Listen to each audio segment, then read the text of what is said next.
So, as we know, Danielle Smith has come out and condemned the WEF, and now the media, specifically Trudeau's propaganda media, is trying to destroy Smith. And we're going to go through exactly what they are saying and pick it apart and make our own informed decisions on it.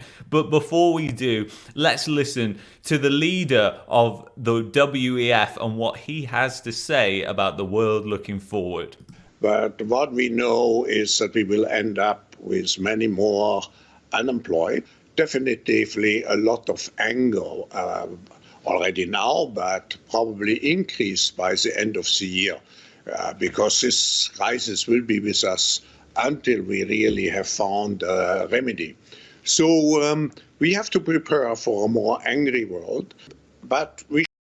And he's not joking about a more angry world, is he really? Because this was back in 2020, I believe, where he made that statement.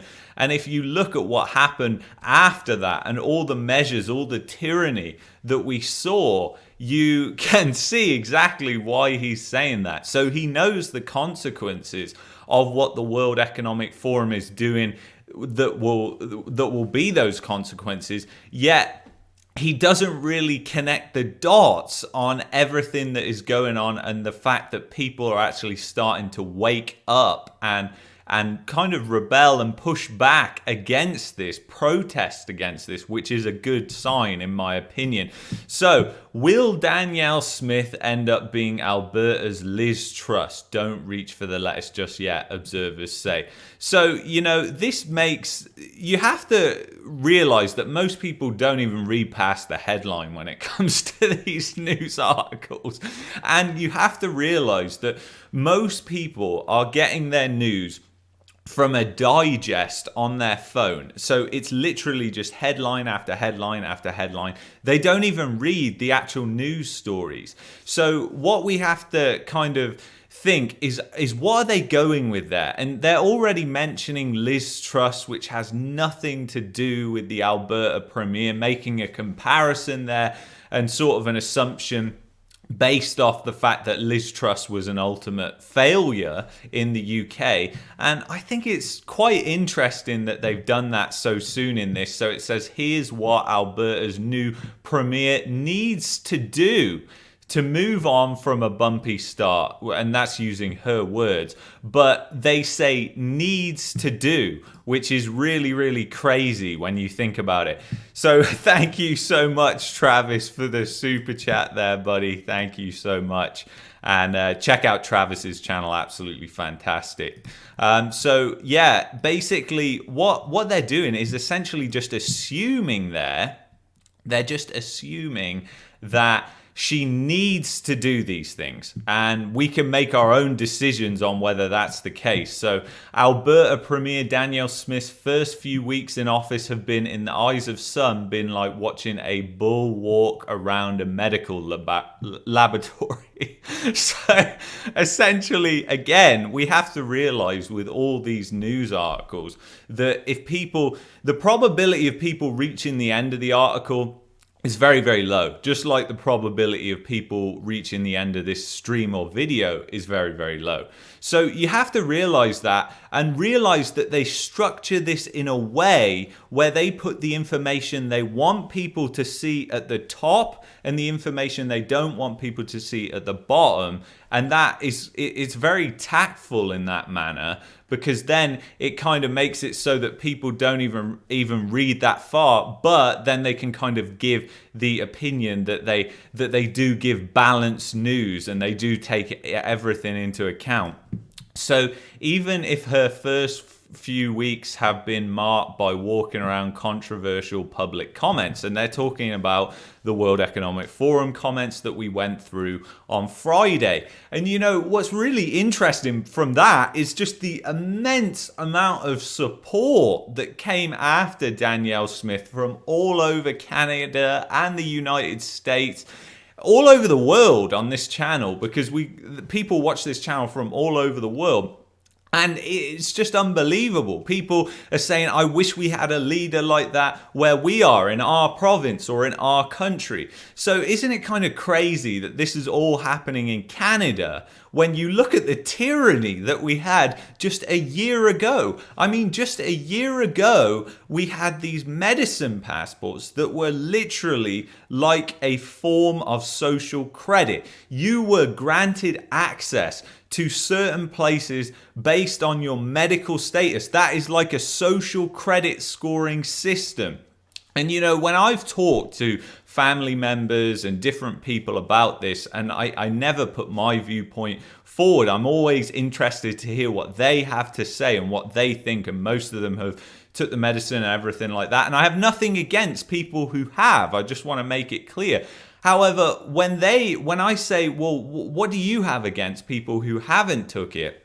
Their pushback is, well, we've all had to, so you should have to, which is like the most small-minded response and rebuttal that you could possibly imagine. Yet this is how most people feel. Most people feel, oh, because I've been forced to do it, you have to do it as well. And it's sort of absolutely insane when you think about it. And this is the story that most of the mainstream media went with, not just here in Canada, but in the United States and in the UK too, and I'm sure across Europe. So it's kind of insane when you think about how the people just don't think outside of the box. They literally, it's very small-minded thinking in a way. They don't think, oh, that person could not want to take it because they might have some reaction. They're worried about, you know, it hasn't been out that long, its efficacy, all very, very valid concerns.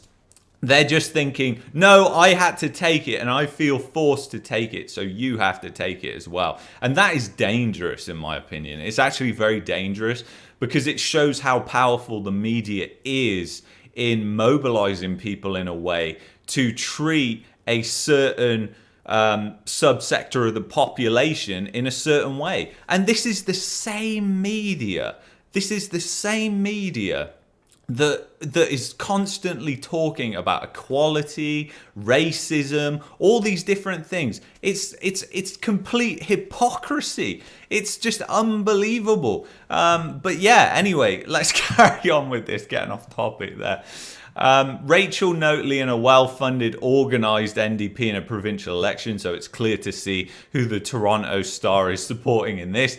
Smith was unsheared in because she represented a dramatic shift from Jason Kenney, who was in the mind of some Smith supporters, the main forcing public health restrictions, mandates, passports on Albertans during the pandemic. And that was the case. I mean, you have to think about, he was the one who came out, he was the face of all that, so he has to take the blame for that.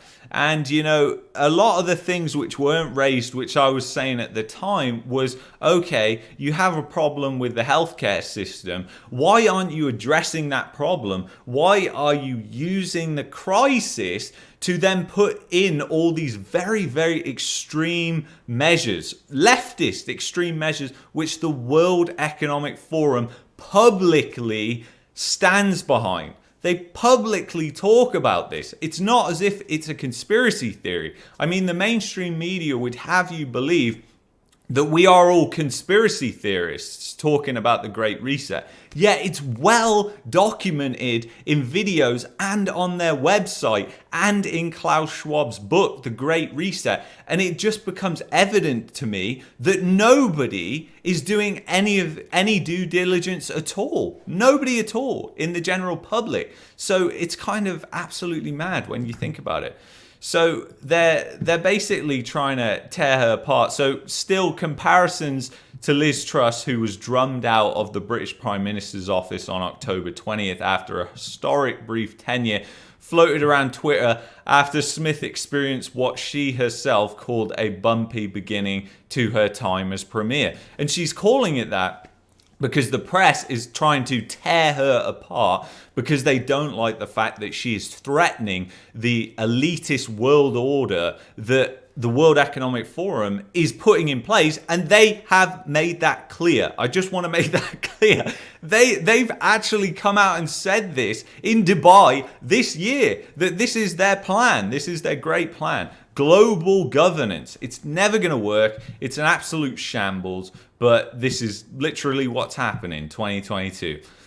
On her first day in office, Smith said unmedicated people were the most discriminated against group she'd ever seen in her life. Could we all agree with that? I mean, whichever side that you sit on, you kind of have to agree with what she's saying there. And I would say it's definitely the most discriminated group of people that I've seen in my life. I just find it hilarious that you have Trudeau, who's like meant to be the person who's all about equality and everything like that. But really, it just becomes obvious that he doesn't care about any of it. He is using it for his political gain, just like the Iran protests that he was at the other day. He's using it for his political gain because he knows that he's drifting down and down and down because people have no faith or trust in him anymore. Absolutely mad. Later, social media posts were uncovered in which Smith appeared to parrot Russian disinformation about the war in Ukraine. She attempted to clarify the former comment and apologize for the latter. Alberta is home to a large number of Ukrainians. So I actually pulled up what she said here.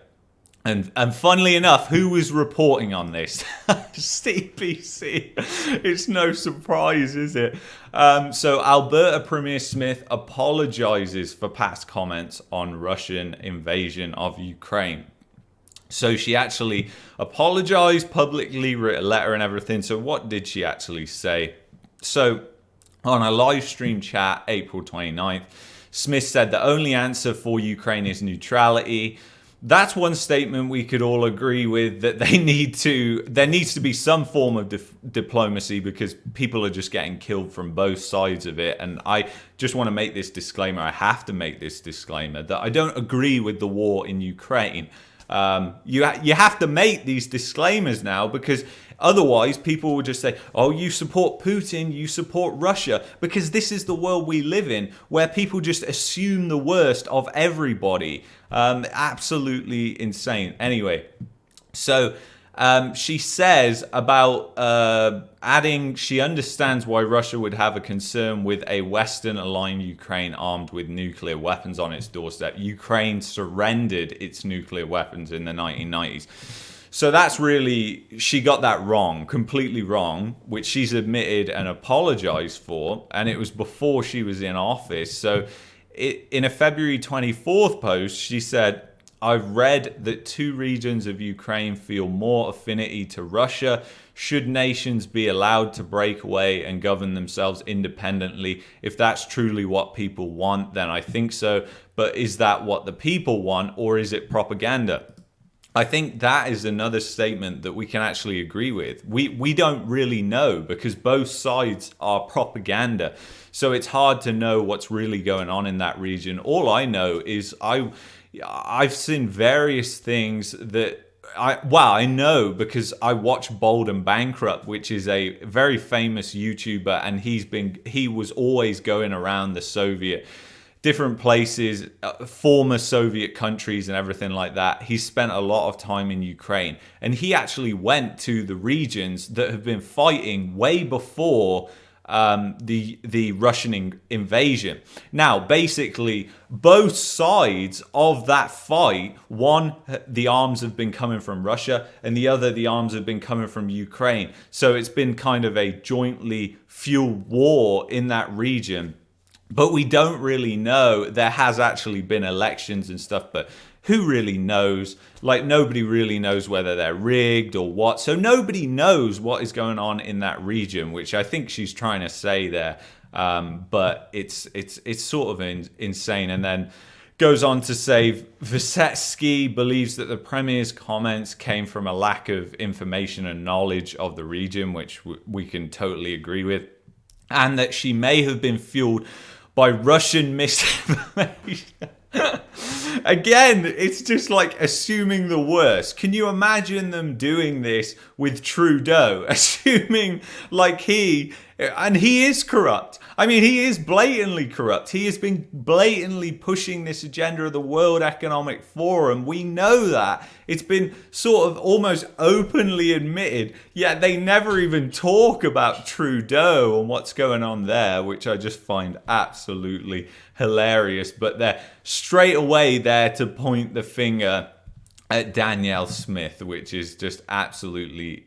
It's just unbelievable when you really think about it. Anyway, let's continually look into what's going on here with the Star and what they're saying. Some critics pointed to Smith's apparent penchant for buying into conspiracy theories. Here we go again. The WEF has been subject of a debunked one.